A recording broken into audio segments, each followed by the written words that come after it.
Welcome back to In His Perfect Image podcast. In this last episode of this series, episode 10, we will talk about disappointment.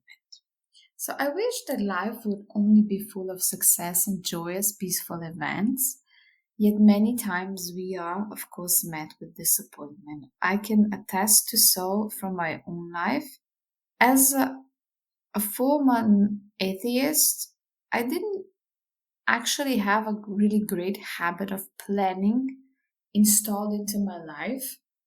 After I became Christian, through many of the different mentors, I realized planning is something extremely useful and godly. It can really get things done much faster and more efficiently.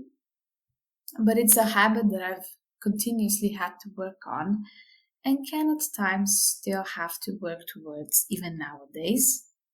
So you can imagine that, especially in the beginning, when I was learning to plan properly, effectively, I was met with a lot of failure.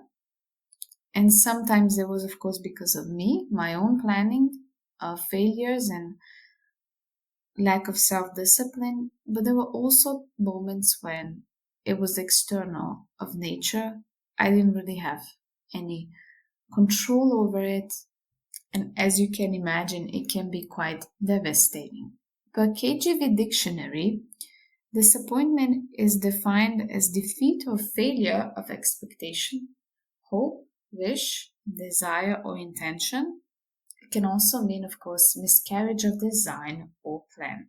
We form plans, right? We envision our whole paths to success, but along the way, we can experience failures. Some of our plans can fall to unfruitful ground. And in those moments, if we're not careful, we can once more start to believe the lies of Satan. When again they can start the process of, did God really say? Is God really in this? Did he really approve this? Pastor Craig Hill says that disappointment is the mother of most, maybe all wrong theology, and people tend to elevate their personal experience above the word of God or a promise they've received. God, at the end of the day, is really not the author of pain, death, destruction, and he's not the author of disappointment either. So now that we've concluded that disappointment is not of God, we've concluded that it can actually be quite devastating. It can lead to people aborting their dreams, aborting the mission that we're given, the assignment, the promise. In a simpler manner put, we can quit before we actually arrive where we are supposed to arrive. So dealing effectively with disappointment is important. There are 5 steps we should take in order to effectively combat disappointment.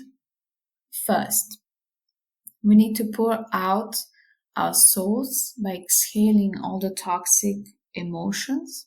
Then we need to inhale the truth about the situation. Here we can once more reaffirm ourselves that God did say this, God did promise us this. Thirdly, we should seek, or at least it is best to seek others who can help strengthen us. And together we can also ask God for instructions, how to move forward from the position we are currently in. Fourthly, we receive the instructions from God. And then as the 5th step, we execute the plan. So that'll be all for today. That'll be all for this series. To read more, you're welcome to join me on my blog. Until next time, Shalom.